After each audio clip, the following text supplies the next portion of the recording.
오늘도 십자가의 예수님을 높여드리는 우리들의 예배가 될 수 있기를 축복합니다. 사랑합니다. 옆에 분들과 인사할까요? 사랑합니다. 축복합니다. 인사하겠습니다. 잘 지내셨죠? 네, 옆에 분들과 다시 한번 인사할 때 수고 많았어요 라고 어깨를 한번 토닥여 주시겠습니까? 네, 오늘 여러분들을 또 좋은 모습으로 뵙게 돼서 감사하고, 또 이 가운데 하나님의 은혜를 누리시는 저와 여러분들 되시기를 축복합니다. 우리가 계속 성경을 읽어 내려가면서 오늘은 사사기 말씀까지 왔습니다. 이스라엘 백성들이 애굽을 탈출해서 광야를 걸었고, 그리고 모세와 함께 그 광야길을 마무리하면서 2세대 지도자였던 여호수아의 이야기를 또 지난주에 살펴보면서 이제 가나안의 눈앞에 뒀던 그들이 요단강도 건너고 여리고성도 건너고 가나안으로 들어가게 되었습니다. 축복이었죠. 젖과 꿀이 흐르는 땅, 하나님께서 약속하신 그 땅을 그들을 밟았을 때 감격과 환희였을 것입니다. 그리고 광야에서 하나님과 함께 해야 할 그 삶을 기억하면서 얼마나 감사했을까.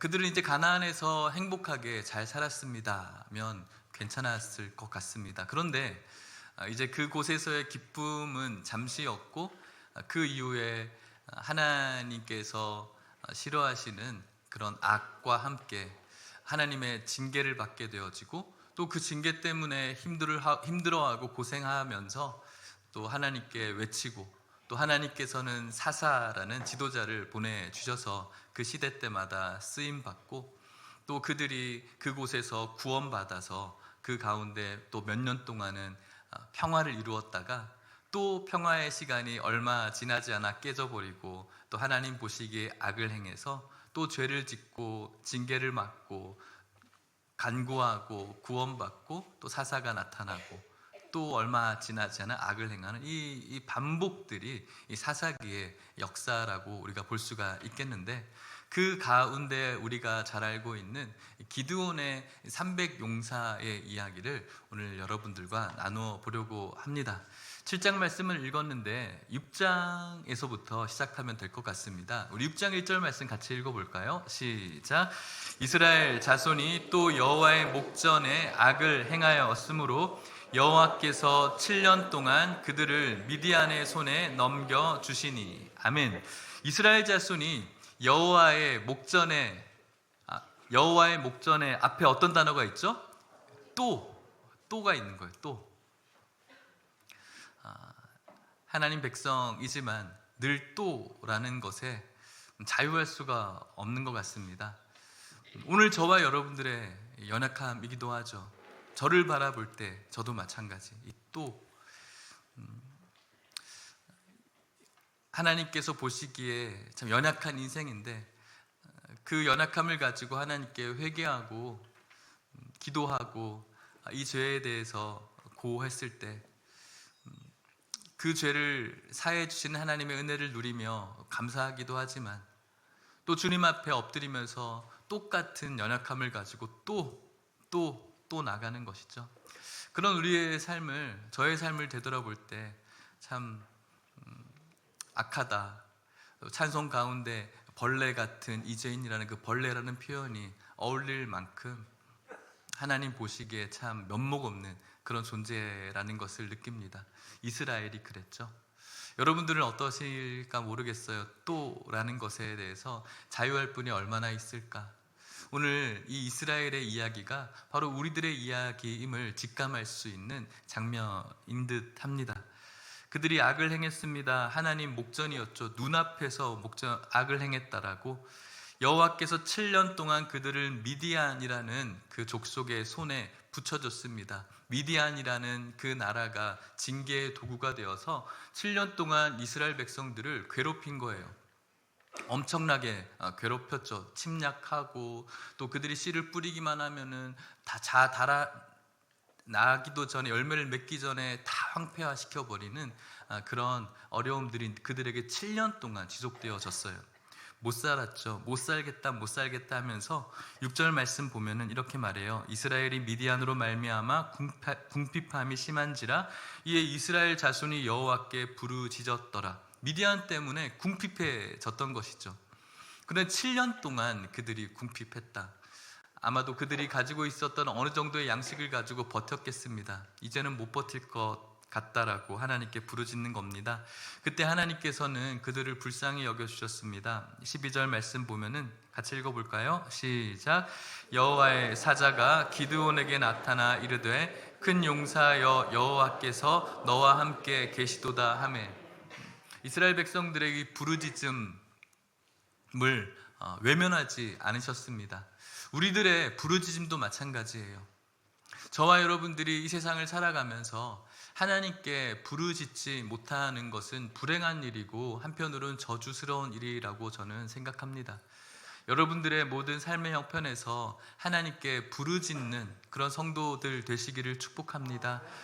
부르짖었을 때 하나님께서는 기드온을 세우셨습니다. 그리고 이 기드온을 필두로 해서 미디안과의 전쟁을 준비를 하는 것이죠. 사사기 7장 1절 말씀을 이렇게 읽어 내려갑니다. 여룹바알이라 는 기드온과 그를 따르는 모든 백성이 일찍이 일어나 하롯 셈 곁에 진을 쳤고 미디안의 진영은 그들의 북쪽이요 모레산 앞 골짜기에 있었더라.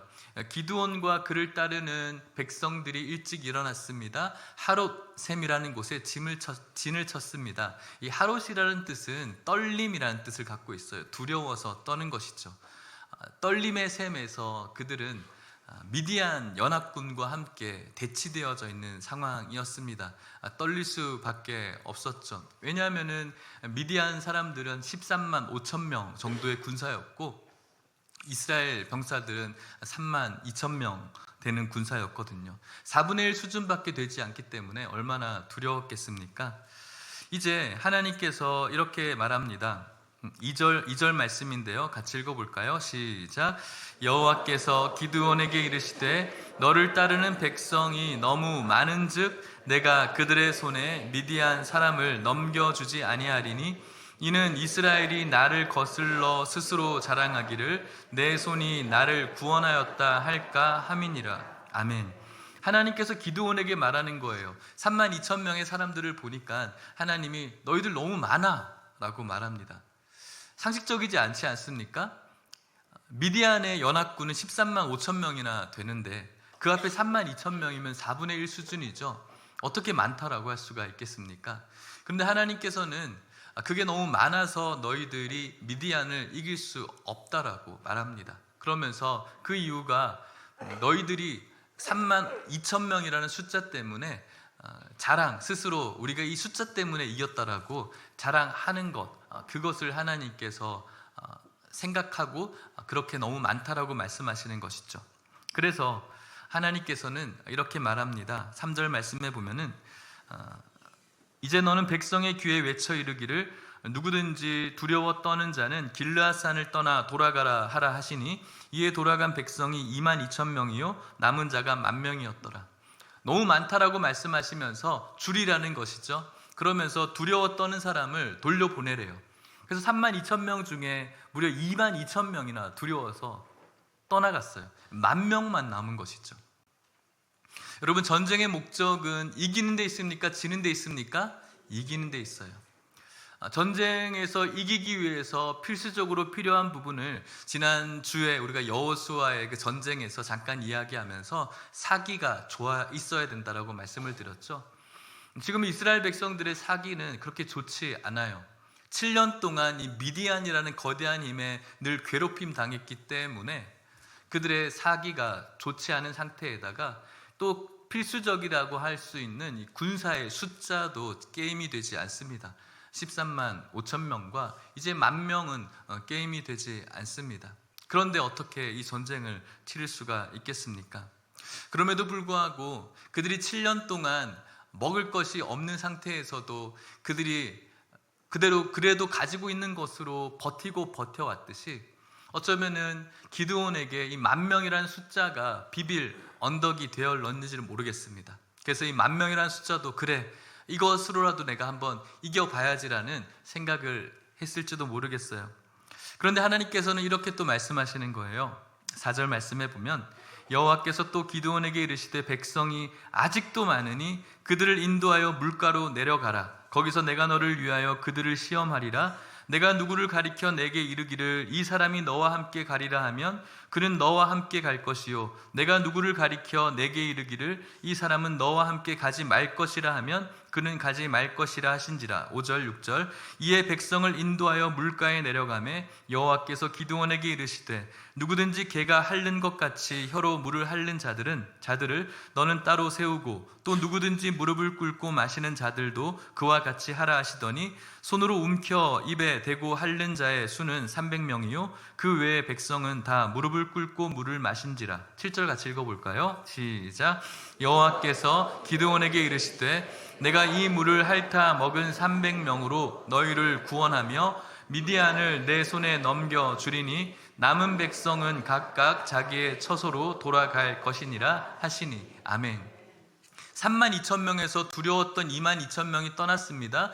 10,000명이 남았는데 그것이 기드온의 비빌 언덕이었죠. 그런데 하나님은 아직도 많다라는 것입니다. 그래서 내가 떠나라고 할 사람은 떠나고 또 있으라고 할 사람들은 있어야 된다라고 하면서 시험을 하시는데 그들에게 물을 마시게 하고 물을 마시게 한 자들 중에서 물을 혀로 핥는 자들은 남기고 무릎을 꿇고 마시는 자는 떠나보내라고 그곳에서 하나님께서는 분류를 하신 것이죠. 그런데 그 결과 어떤 결과였죠? 남은 백성이 300명이었다라는 것입니다. 8절 말씀해 보면 이에 백성이 양식과 나팔을 손에 든지라 기드온이 이스라엘 모든 백성을 각각 그의 장막으로 돌려보내고 그 300명은 머물게 하니라. 미디안 진영은 그 아래 골짜기 가운데 있었더라. 그러니까 혀로 물을 핥은 사람은 300명이었고요 9,700명을 보낸 거예요. 이 장면을 보고 여러 이렇게 설교를 하십니다. 전쟁의 군사로서 물을 마시는 그 모습, 태도를 보면서 무릎을 꿇고 막 허겁지겁 마시는 사람과 그리고 혀로 그것을 떠서 이렇게 핥아서 먹는 사람의 이 경계의 태도를 분류하는 것이죠. 사막에 보면은 초식 동물이나 아니면은 두려움에 떠는 그 개가 혀로 막 핥아 먹을 때 사방에서 맹수가 오나 안 오나 이렇게 살피면서 주시하면서 혀로 핥게 되어지죠. 그러니 그냥 무릎을 꿇고 정신없이 마시는 사람은 용사로서의 태도가 되지 않는 것이고 혀로 핥는 사람은 계속해서 주시하면서 경계를 하면서 마시는 그런 태도를 이야기합니다. 하지만 저는 더 근본적으로 어떠한 태도로 나뉘어지기보다는 하나님께서 이 300명의 숫자를 줄인 이유에서 그 이유를 찾을 수 있어야 되는데 어떠한 태도의 접근보다는 이 게임은 너희들에게 달려있지 않다라는 것을 하나님께서 분류하기 위해서 그렇게 말씀하고 있다는 것입니다.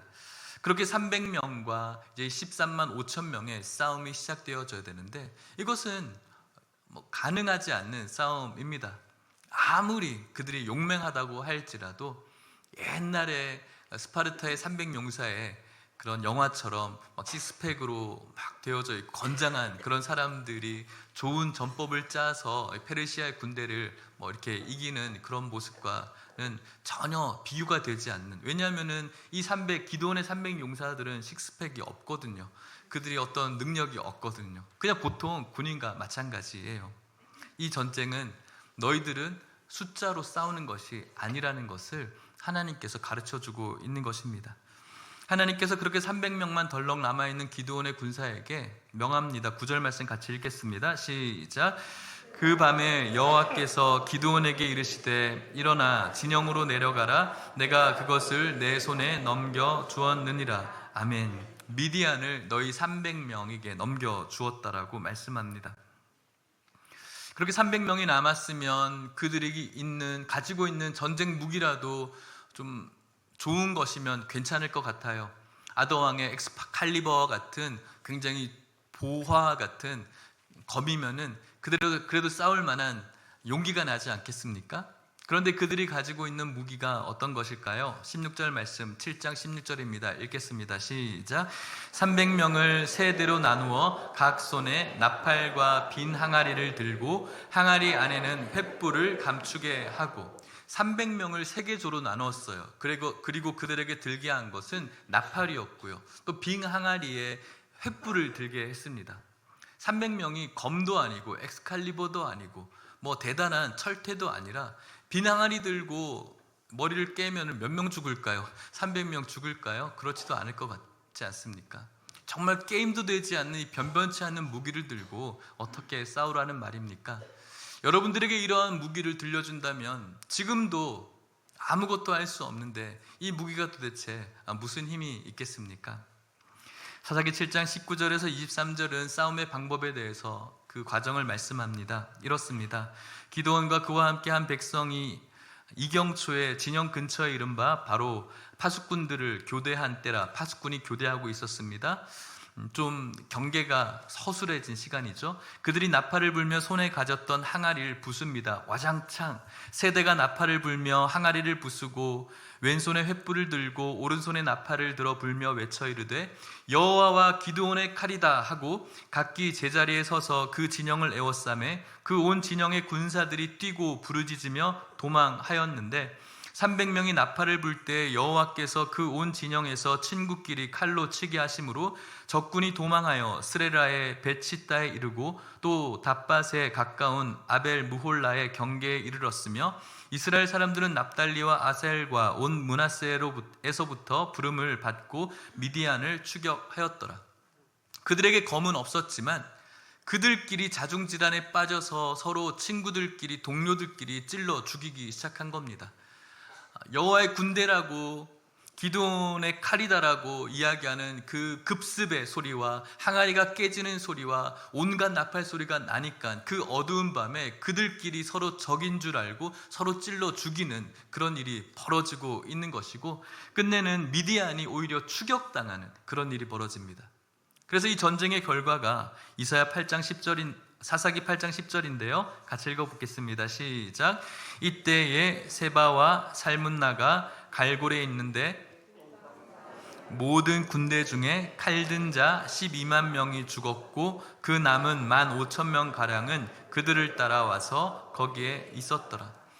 13만 5천 명 중에 12만 명이 그 자리에서 전사를 했습니다. 그리고 15,000명은 도망자가 되었던 것입니다.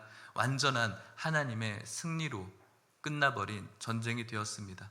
7년 동안 미디안이라는 끊임없이 괴롭힘 당한 그런 입장에서 막강한 어떤 선발된 군사의 많은 수가 준비되어진 것이 아니고 또 첨단 살상 무기가 있었던 것이 아니라 32,000명에서도 줄여서 300명으로 줄여진 채로 나팔과 빈 항아리와 횃불만 든 채로 12만 명이 전사하고 15,000명이 도망되어지는 완전한 승리가 벌어지게 된 것입니다. 오늘 이 말씀을 통해서 하나님께서 우리에게 주시는 교훈이 무엇입니까? 우리들의 귀에 어떤 말씀을 하고 있는 것일까요? 그것은 하나님의 백성들은 숫자의 힘에 좌우되어지는 것이 아니다라고 말씀하고 있는 것입니다. 300명으로 너희를 구원한다는 것은 300명이 이스라엘을 구원할 힘이 있다는 것을 가르쳐주는 것이 아니라 바로 내가 너희를 구원하겠다라고 말씀하고 있는 장면인 것이죠. 우리는 이 말에 귀를 기울일 필요가 있습니다. 아까 읽은 2절 말씀인데요. 여호와께서 기드온에게 이르시되 너를 따르는 백성이 너무 많은즉 내가 그들의 손에 미디안 사람을 넘겨주지 아니하리니 이는 이스라엘이 나를 거슬러 스스로 자랑하기를 내 손이 나를 구원하였다 할까 함이니라. 하나님께서는 그들에게 있는 것이 지금까지 너무나 많아서 하나님을 붙잡지 못한 이스라엘 백성들을 꼬집고 있는 것입니다. 그들에게 있었던 여러 가지의 것 때문에 또 잡고 싶은 것 때문에 지금까지 하나님을 바라보지 못하고 하나님을 붙잡지 못했던 그들의 일상이 바로 하나님 보시기에 악한 모습이었죠. 그래서 결국은 그들의 있는 것이 아무것도 아니고 오직 하나님을 소유한 자가 승리할 수 있음을 오늘 말씀을 통해서 이스라엘 백성들에게 가르쳐주고 있는 것입니다. 이 전쟁의 목적은, 하나님께서 행하신 이 전쟁의 목적은 이스라엘 사람들이 불쌍해서 하셨다기보다는 그들이 지금 가지고 있는 그 소유에 집착해서 몇백 명, 만 명, 3만 2천 명, 아니면은 그들이 가지고 있는 곡식의 숫자에 그것을 바라보면서 오늘 내가 사네 못 사네를 주장하는 것, 그것이 바로 하나님 보시기에 악한 모습이고 하나님을 소유하고 있는가를 가르쳐주기 위한 목적이라고 할 수가 있겠습니다. 그래서 하나님의 입장에서는 처음부터 이 전쟁은 군사의 숫자랑은 아무런 의미가 없었죠. 오늘날 우리도 마찬가지입니다. 저와 여러분들에게 구원이라는 놀라운 축복과 은혜를 주셨는데, 이 구원은 우리가 만질 수 있고 준비할 수 있는 능력과 힘으로 가능하지 않다는 것을 오늘 말씀을 통해서 다시 한번 깨달을 수 있어야 됩니다. 저와 여러분들에게 예비하신 그 구원은 저와 여러분들이 얼마나 착한 일을 많이 했는가, 얼마나 인품이 좋은가, 이 세상에서 얼마나 많은 공덕을 쌓았는가에 달려있지 않습니다. 전적으로 하나님의 은혜임을 기억할 수 있어야 됩니다. 우리를 구원할 수 있는 능력은 우리에게서 1%도 가능하지 않습니다. 우리를 위해서 십자가에 죽으시고 부활하신 예수 그리스도의 그 피의 공로에 있음을 저와 여러분들이 믿을 수 있기를 축복합니다. 99%는 예수님 덕이고 그래도 1%는 내가 좀 착하게 살고 내가 뭔가를 잘하고 내가 교회를 열심히 하고 거기에 있다라고 생각하는 분들도 있을지 모르겠습니다. 아닙니다.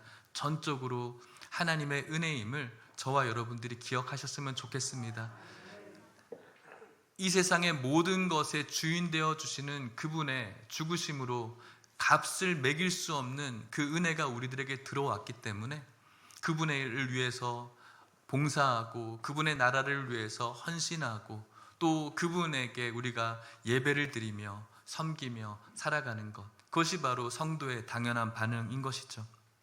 사랑하는 성도 여러분, 하나님의 구원은 인간이 가지고 있는 힘에 있는 것이 아닌과 동시에 오늘 이스라엘의 이 나약함은 바로 하나님을 소유하지 못했기 때문임을 저와 여러분들이 기억할 필요가 있고, 뿐만 아니라 우리들 역시도 성도의 강함이라는 것, 이 세상을 살아나가는 그리스도의 강함은 이 땅의 것에 소유에 있는 것이 아니라 우리가 하나님을 소유하고 있는가에 달려있다는 사실을 기억할 수 있기를 축복합니다. 여러분들의 강함은 여러분들이 가지고 있는 잔고 액수에 있지 않습니다. 여러분들의 강함은 이 세상에서 얼마나 높은 사람이 되어 있는가에 있지 않습니다. 성도의 강함은 오늘 내가 하나님을 소유하고 있는가에 있음을 기억할 수 있기를 축복합니다. 이스라엘의 나약함은 미디안에 비해서 소유가 적었기 때문이다? 아니죠. 미디안만큼 힘이 있다고 할지라도 훗날 미디안보다 더 강한 존재를 만나면 또다시 약해질 수밖에 없습니다.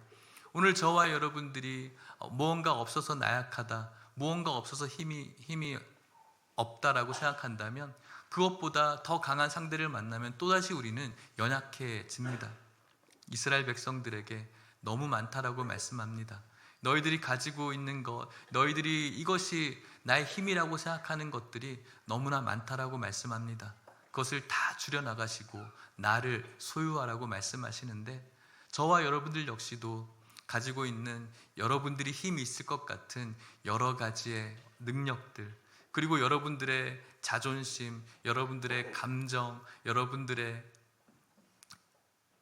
논리, 여러분들의 철학, 고집, 이 모든 것들이 너무나 많아서 하나님을 소유하지 못한 채 살아가고 있다면 우리 역시도 이 땅 가운데 그저 나약한 크리스찬으로서 살아갈 수밖에 없음을 기억하시는 우리 모든 성도님들 될 수 있기를 축복합니다. 말씀을 마치려고 합니다. 하덕규 씨의 가시나무라는 그런 노래가 있죠. 그 노래의 가사는 이렇습니다. 내 속에 내가 너무도 많아 당신의 쉴 곳 없네. 내 속엔 헛된 바람들로 당신의 편한 곳 없네. 내 속엔 내가 어쩔 수 없는 어둠, 당신의 쉴 자리를 뺏고 내 속엔 내가 이길 수 없는 슬픔, 무성한 가시나무 숲 같네. 내 속에 내가 너무 많이 있는 거예요. 나의 고집과 내 생각과 내 고민과 지난 한 주의 여러분들의 삶이죠. 여러분들 속에 여러분들이 너무 많이 있었죠. 그런데 너무 많아서 하나님이 쉴 곳이 없는 우리들, 내 속엔 헛된 바람들이 너무 많이 있어서 하나님의 편한 곳이 없고, 내 속에는 내가 감당하고 어쩔 수 없는 그 어두운 것들이 너무나 많아서 하나님의 쉴 곳을 빼앗고 있고, 여전히 내 속엔 내가 이기려고 해도 이길 수 없는 슬픔이 무성한 가시나무 숲같이 너무 많은 것. 하나님께서는 그것이 너무 많다고 말씀하면서 그것을 떼어내라고, 그리고 그것을 소유하고 그것에 초점을 맞추는 인생이 아니라 하나님을 소유한 자가 되기를 원하시는 줄 믿습니다. 그것이 없으면은 꼭 죽을 것 같고, 그것이 없으면은 힘이 없고, 그것이 없으면 힘이 빠지고 나약한 것 같지만, 그것이 없더라도 주님이 계시면 강한, 아주 전능한 능력이 있음을 저와 여러분들이 믿을 수 있었으면 좋겠습니다. 그것에 점철된 성경의 인물들이 꽤 많이 있죠. 대표적으로 저는 사도 바울을 이야기할 수 있겠습니다. 사도 바울은 사실 굉장히 많이 가진 자였죠.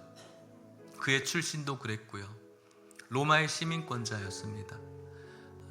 바리새인이었고요.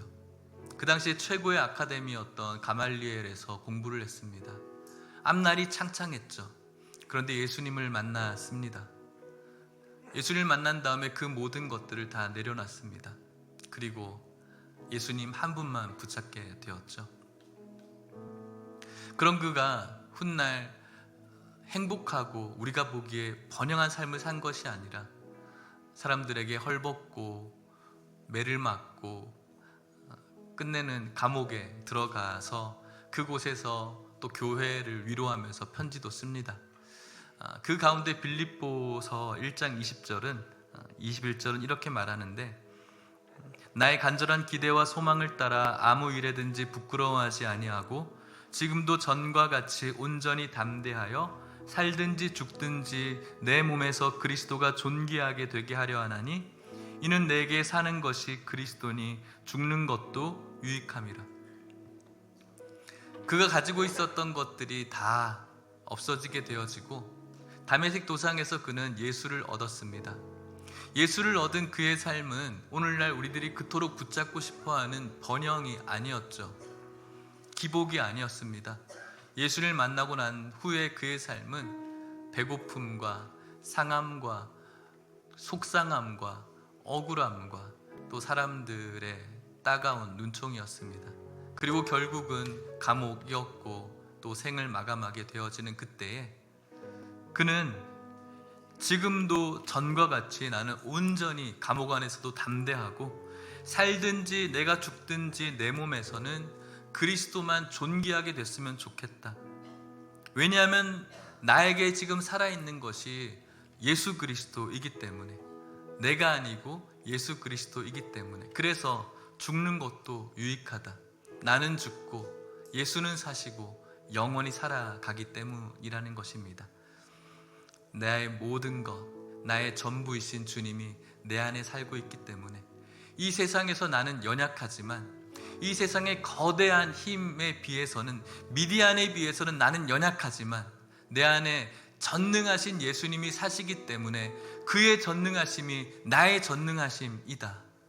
그래서 오늘 나는 그분과 함께 살아갈 수 있다는 것을 늘 마음에 새기면서 그가 죽는 순간까지도 예수님 때문에 행복해하면서 살아갔음을 우리는 알 수 있습니다.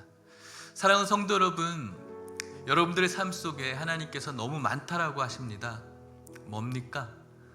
지난 한 주간 여러분들이 눈만 감으면 떠올리고 눈 감으면 어울리는 여러분들이 잡고 있는 그것이 무엇일까요?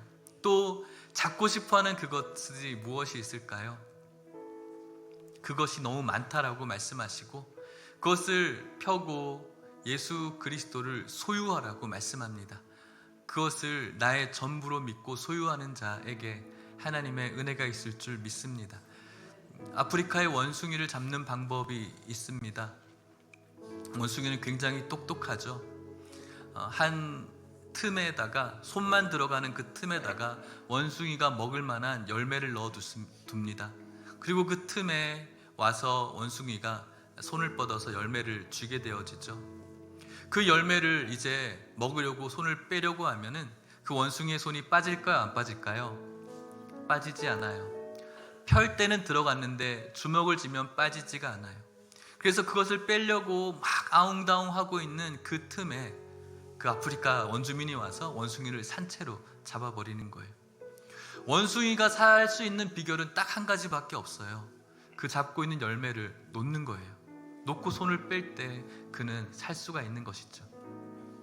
사랑하는 성도 여러분, 오늘 저와 여러분들이 이 세상에서 얼마나 많은 것들에 집착하고 붙잡고 그것이 무소유로 살라는 것은 아니에요. 아시죠?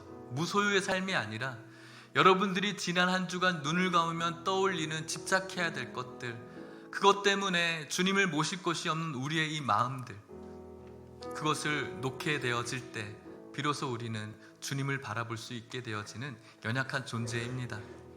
오늘 여러분들의 모든 것 되시는, 전부 되시는 그 주님을 소유한 자가 이 세상에서 가장 강한 자임을 고백할 수 있기를 바랍니다.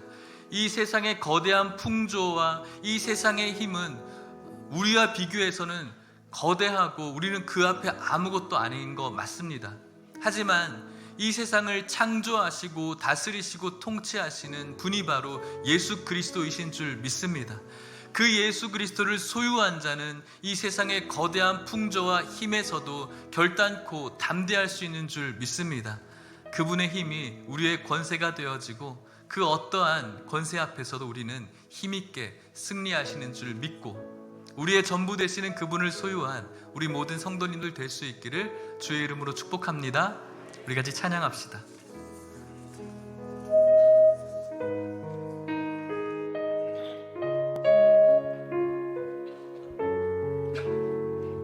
나의 전부 되신 주님을 고백했으면 좋겠습니다.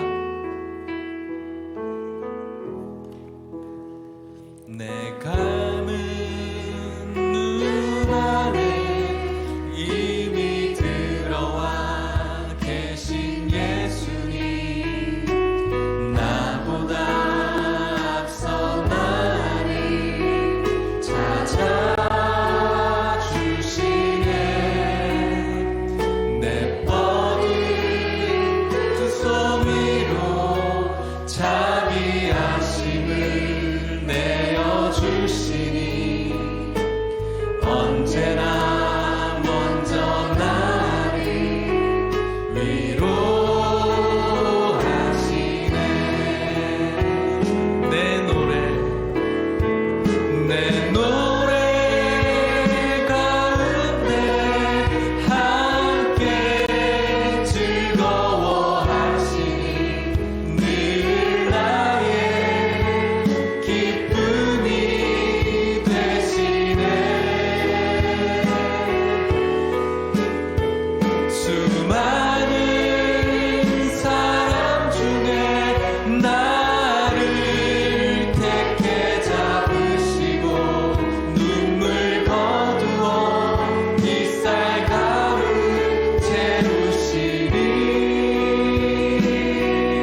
수많은 사람 중에 우리를 택하신 주님, 수많은 사람 중에 나를 택해 잡으시고 눈물 거두어 햇살 가루 채우시니. 우리 믿음으로 고백합시다. 그분은 내 자랑, 나의 기쁨, 나의 노래, 그분은 내 자랑, 나의 기쁨. 믿음으로 고백합시다. 그분은 내 자랑, 나의 기쁨, 나의 노래, 나의 전부 되시네. 우리 잠깐 기도할까요? 오늘 여러분들의 나약함은 내가 이것 없어서가 아닙니다. 여러분들의 나약함은, 오늘 여러분들의 연약함이 있다면 그 연약함은 내가 이것 못해서, 이것 없어서가 아닙니다. 성도의 강함은 바로 예수 그리스도의 소유에 있습니다. 오늘 여러분들의 예수 그리스도의 은혜의 소유함이 있기를, 기도할 수 있기를 바라고, 너무 많다라고 말씀하시는 주님 앞에 내가 뭘 그렇게 많나요가 아니라, 주님 그렇습니다. 내 안에 여러 가지가 너무나 많군요. 내 안에 들어와 주십시오. 예수님 소유하기를 원합니다. 주님, 그렇게 이 세상 가운데 담대하고 강하게 살아갈 수 있도록 주님을 소유하게 해달라고, 주님이 나의 전부임을 고백하며 그분을 노래하게 해달라고 우리 같이 한번 고백함으로 기도하시겠습니다. 하나님 아버지 감사합니다. 하나님의 주님 되시는 은혜가 우리 가운데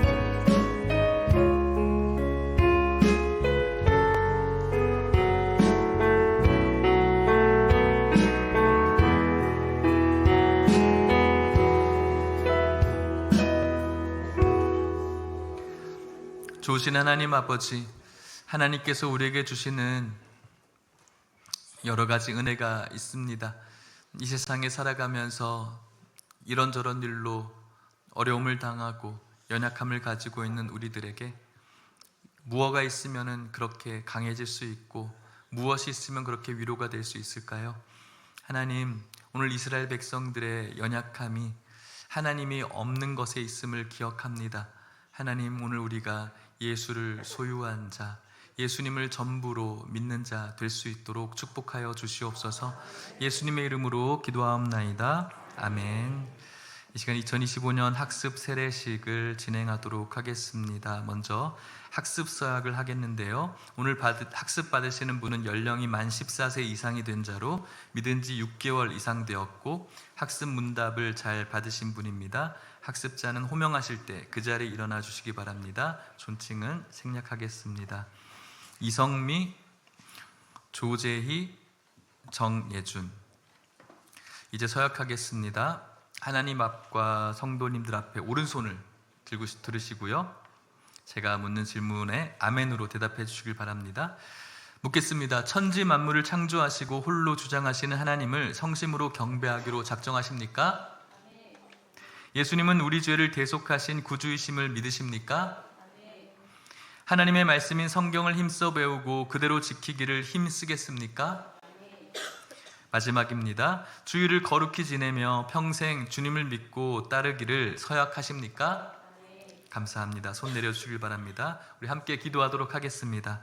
하나님 아버지, 이 시간 하나님 앞과 성도님들 앞에서 손을 들고 고백했습니다. 천지 만물을 창조하신 주님을 경배하기로, 예수님을 우리 죄를 대속하신 구세주임을 믿기로 결단합니다. 하나님, 이성미, 조재희, 또 정예준 이 귀한 성도님들에게 하나님의 귀한 은혜가 내려지게 하여 주시옵시고, 늘 이 서약을 기억하며 주님 길 걸어갈 수 있도록 축복하여 주시옵소서. 후에 세례받는 그날까지 주님 그 믿음을 잘 보호하여 주옵소서. 예수님의 이름으로 기도하옵나이다. 아멘. 공포하겠습니다. 나는 대한예수교 장로회 한암예일교회 담임 목사로서 오늘 서약을 하고 축복 기도를 받은 이성미, 조재희, 정예준 씨가 한암예일교회의 학습교인 된 것을 성부와 성자와 성령의 이름으로 공포하노라. 아멘. 우리 박수해 주시겠습니다. 앉아주시겠습니다. 이 시간 입교하도록 하겠습니다. 입교 서약하겠습니다. 입교는 어린 시절 부모님의 신앙의 근거에서 유아 세례를 받고 이제는 장성하여 자신의 신앙을 고백하는 시간입니다. 이 시간엔 입교 서약을 하겠습니다. 입교 받으실 분 호명하실 때 자리에 일어나 주시면 되겠습니다. 노지율. 네. 이제 서약하겠습니다. 하나님 앞과 성도님들 앞에서 자, 오른손을 마찬가지로 들고, 그건 왼손? 오른손?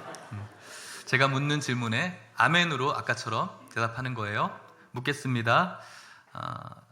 지우리는 어렸을 때 부모님의 신앙 고백으로 유아 세례를 받았습니다. 오늘 입교하는 이 시간부터 자립적인 신앙생활을 해야 됩니다. 당신은 예수님을 나의 구주와 주님으로 영접하셨습니까? 당신은 성경이 하나님의 무오한 말씀으로 당신의 삶의 기준이 되어서 성경대로 삶을 살 것을 서약하십니까? 마지막입니다. 그러므로 오늘부터 자립신앙할 것을 다짐하면서 하나님께 기도하고 하나님의 말씀을 배우고 지키고 전하면서 주의를 거룩히 지키며 11조를 바치며 믿음의 생활하시기를 약속하십니까? 좋습니다. 손 내려주시고 제가 기도 한번 하겠습니다. 하나님 아버지, 하나님 사랑하시는 우리 지유리를 유아 세례를 받고 지금까지 교회에서 하나님을 예배하는 아이로 하나님께서 돌보아 주심을 감사합니다. 하나님, 이 시간부터 자립적인 신앙생활로 이어져야 되는 이때에 예수님을 나의 구주와 주님으로 자신의 입술과 생각으로 고백했습니다. 감사합니다. 하나님, 지유리가 주님 부르시는 그날까지 이 고백을 입에서 놓지 않게 하여 주시옵시고 늘 주 안에서 아름답게 성장해가는 귀한 아들 될 수 있도록 축복하여 주옵소서. 예수님의 이름으로 기도하옵나이다. 아멘. 공포하겠습니다. 이미 유아 세례를 받고 오늘 서약한 노지율 씨는 한암예일교회 입교 교인 된 것을 성부와 성자와 성령의 이름으로 공포하노라. 아멘. 박수해 주시겠습니다. 네, 이 시간에는 세례 서약하도록 하겠습니다. 오늘 세례를 받는 분들은 신앙이 확실하시고 학습교인으로 6개월간 근실이 교회에 출석하였고 세례 문답을 잘하신 분들입니다. 세례자는 호명하실 때 그 자리에 일어나 주시길 바랍니다. 존칭은 생략합니다. 서운영, 이기무, 정석호, 백은서, 김도현. 이제 서약하겠습니다. 마찬가지로 하나님 앞과 성도님들 앞에서 오른손을 들고 제가 묻는 질문에 아멘으로 대답해 주시길 바랍니다. 묻겠습니다. 여러분은 하나님 앞에서 죄인인 줄 알며 그의 크신 자비하심으로 구원받는 것 외에는 다른 소망이 없는 자임을 인정하십니까? 인간의 힘으로는 절대로 구원을 받을 수 없기 때문에 하나님께서 우리를 불쌍히 여기셔서 독생자 예수님을 보내주시고 예수님이 여러분이 지은 죄를 대신 지시고 십자가에 못 박혀 죽으심으로 그 예수님을 믿음으로 죄 용서받는 구원의 진리를 믿으십니까? 신구약 성경을 하나님의 말씀으로 확실히 믿고 배우고 지키시기를 힘쓰겠습니까? 마지막 질문하겠습니다. 하나님이 세우신 예수님의 몸된 한암예일교회 세례교인이 된 다음에는 주의를 거룩하게 지키고 11조를 정성껏 드리며 겸손한 마음으로 교회의 화평을 이루기 위하여 온 힘 다할 것을 약속하십니까? 감사합니다. 손 내려주시길 바랍니다. 이제 세례를 베풀도록 하겠습니다. 세례위원 준비해 주십시오.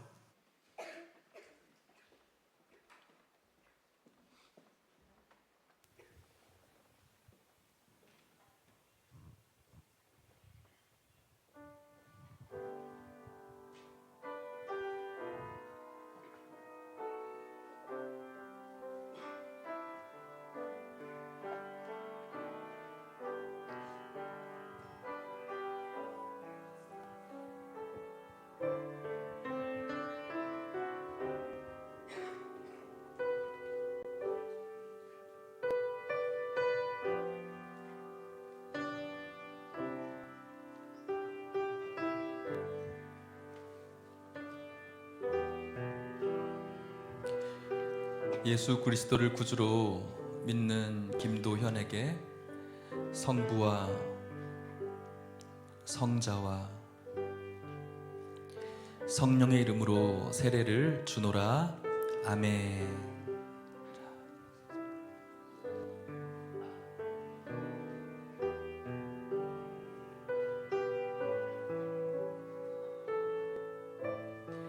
예수 그리스도를 구주로 믿는 백은서에게 성부와 성자와 성령의 이름으로 세례를 주노라. 아멘.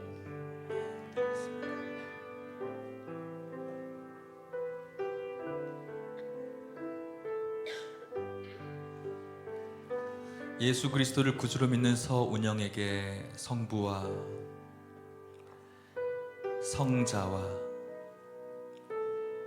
성령의 이름으로 세례를 주노라. 아멘.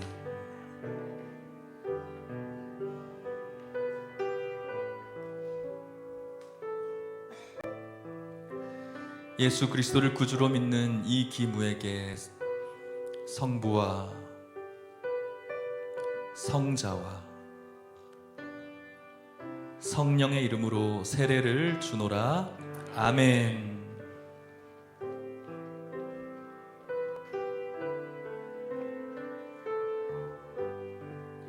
예수 그리스도를 구주로 믿는 정속호에게 성부와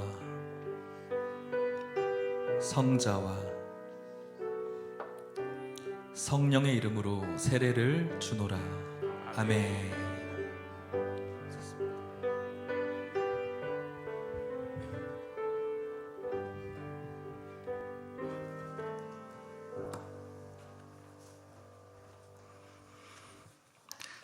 그 자리에 다시 한번 일어나 주시겠습니까? 제가 기도하도록 하겠습니다. 하나님 아버지, 하나님의 은혜를 기억하며 감사합니다. 하나님, 우리 서운영, 이기무, 정석호, 백은서, 김도연, 예수님을 구주로 믿는다는 것, 이 세상의 여러 가지 좋은 철학과 처세와 방법 앞에서 예수님을 나의 구주로 믿는다는 것은 일어날 수 없는 일이 일어난 것인 줄 압니다. 하나님, 얼마 전만 해도 함께 상담하면서 이야기할 때 예수님은 나와 아무런 상관이 없는 존재였고 관심이 없는 존재였고 예수님과는 아무런 상관없이 살던 삶이었는데 이제는 믿어지고 또 이해되어진다라는 그 고백 속에서 하나님께서 이분들을 얼마나 사랑했는지를 깨닫게 됩니다. 하나님, 이분들을 위해서 기도하신 여러분들의 기도가 있는 줄 압니다. 그 기도를 들어주셔서 감사합니다. 하나님, 이들이 오늘 하나님과 회중들 앞에 한 그 서약을 잊지 않게 하여 주시옵시고, 신앙이 흔들리고 어려운 문제를 만날 때마다 또 믿음이 흐려질 때마다 오늘의 이 시간을 기억하게 하시고 그 고백 위에 다시 한번 걸어갈 수 있도록 축복하여 주시옵소서. 예수님의 이름으로 기도하옵나이다. 아멘. 공포하겠습니다. 오늘 세례를 받은 서운영, 이기무, 정석호, 백은서, 김도연 씨가 하남예일교회 세례교인 된 것을 성부와 성자와 성령의 이름으로 공포하노라. 아멘. 박수하겠습니다. 네, 우리 오늘 학습받은 또 입교받은 모든 분들 그 자리에 한번 일어나 보실까요? 일어나서 한번 뒤를 돌아봐 주시겠습니까? 좀 민망하죠? 우리 축복성 한번 불러줬으면 좋겠습니다. 너는 시냇가에 심은 나무라. 축복성 불러줄까요? 너무너무 귀한 하나님께서 기다리던 분들이죠. 축복합시다. 너는 시냇가에, 너는 시냇가에 심은 나무라. 하나님의 사랑 안에 믿음 뿌리 내리고 주의 뜻대로 주의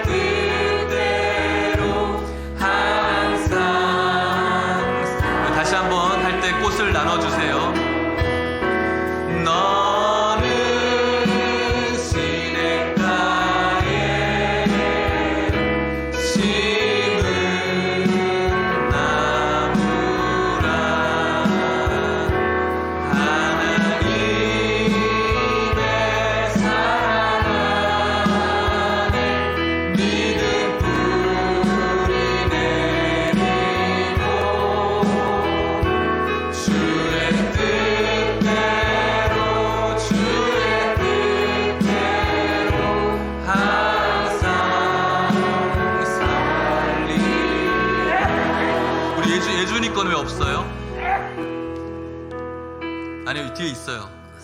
빨리 주세요. 예준이 거 주세요. 우리 박수해 주시겠습니까? 네, 축도하고 마치도록 하겠습니다. 지금은 예수 그리스도의 은혜와 하나님의 사랑과 성령의 교통하심이,